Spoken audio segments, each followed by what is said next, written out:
Lors des dernières élections présidentielles, une nouvelle catégorie d'animaux s'est fait connaître par la publication d'une tribune en leur nom dans le Nouvel Observateur. Initiée par l'association Paris Animaux Zoopolis et adressée aux candidats, cet appel a été signé par 40 élus municipaux en charge d'une délégation à la condition animale dans leurs communes respectives.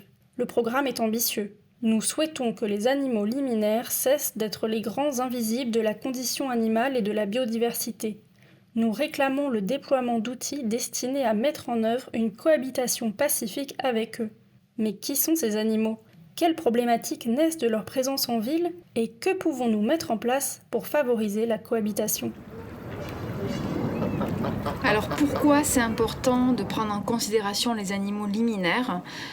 Parce qu'il s'agit d'animaux doués de sensibilité, en termes de nombre, il y en a beaucoup et que pourtant on leur fait subir énormément d'actes de cruauté, comme les pigeons qui sont gazés, comme les rats qui sont empoisonnés de manière massive. Et tous ces animaux-là, en fait, ils tentent comme ils le peuvent de s'adapter à l'espace urbain. La même espèce dans une ville différente, dans une culture différente, dans un écosystème différent ne va pas, interagir de la même manière. Aujourd'hui, on parle beaucoup d'espèces invasives. Une espèce qui est parfaitement intégrée dans son écosystème peut être complètement destructrice pour un écosystème et la ville, c'est pareil. La ville, c'est un écosystème. On a tendance à continuer à vouloir opposer cette idée de nature-culture. Il faut bien comprendre que pour ces espèces-là, ça ne fait pas de sens. Si les animaux liminaires font donc pleinement partie de l'écosystème urbain, nous persistons à les désigner comme responsables de nuisances et par conséquent à leur infliger de nombreux préjudices. Alors souvent, ces animaux liminaires, le problème que l'on rencontre avec eux, ce sont les préjugés. Donc, il faut aussi une bonne connaissance de leurs mœurs et de leur écosystème. Et ça, c'est très important parce que, alors ça ne résout pas tout. Je prendrai l'exemple du rat. On peut expliquer l'écologie du rat. Néanmoins, il garde dans notre société un préjugé de peur, de phobie ou de saleté, alors qu'il n'en est rien. Et je rappelle quand même que le ministère de l'écologie, dans des réponses écrites à des parlementaires, n'a même pas mentionné, par exemple, que les pigeons pourraient transmettre des maladies. Ça veut dire qu'aujourd'hui, ce n'est pas un problème de santé publique, la question des pigeons. Il semblerait alors que nos voisins non humains provoquent chez nous plus de peur que de mal. Et peut-être devrions-nous commencer à envisager de nouvelles manières de vivre ensemble.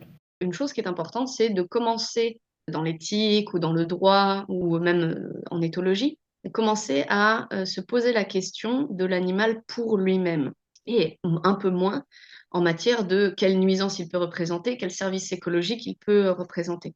Inspiré par la zoopolitique des auteurs Will Kymlicka et Sue Donaldson, le parti animaliste propose la création d'un statut politique de résident pour les animaux liminaires. Dans son programme national, le parti invite à ce que l'organisation urbaine et l'aménagement soient pensés et mis en œuvre en prenant en considération ces animaux.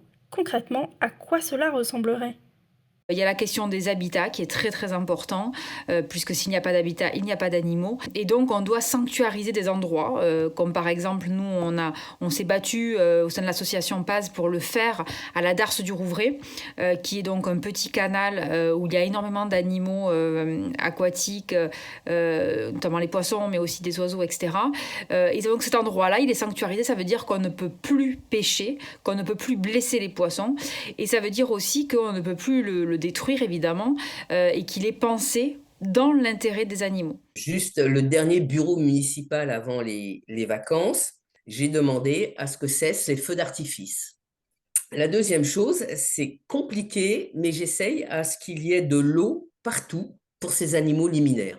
L'eau, c'est la vie, et donc il faut qu'il y ait des points d'eau pour le hérisson, l'oiseau. J'ai demandé à poser des plateaux avec de l'eau dedans pour que les oiseaux, les insectes puissent venir boire tranquillement sans être perturbés par des humains, des chiens ou des voitures, pour limiter le risque d'accident et leur permettre de pouvoir boire, voire se déparasiter, etc. Les pistes pour mettre en place une cohabitation pacifiée entre humains et animaux liminaires sont nombreuses. et il ne reste qu'à les mettre en place. Dans de telles conditions, il paraît évident que les solutions létales qui sont aujourd'hui employées sont injustes et immorales, tout autant qu'elles sont inefficaces. Nous assistons depuis peu à la structuration d'un champ de recherche prometteur, l'écologie du bien-être en milieu urbain. Ce champ de recherche s'intéresse à ce qu'est réellement la vie des animaux urbains et aux facteurs qui affectent leur bien-être. Ces données nous permettraient d'améliorer leur quotidien et finalement de construire de véritables communautés multi-espèces dans les espaces urbains.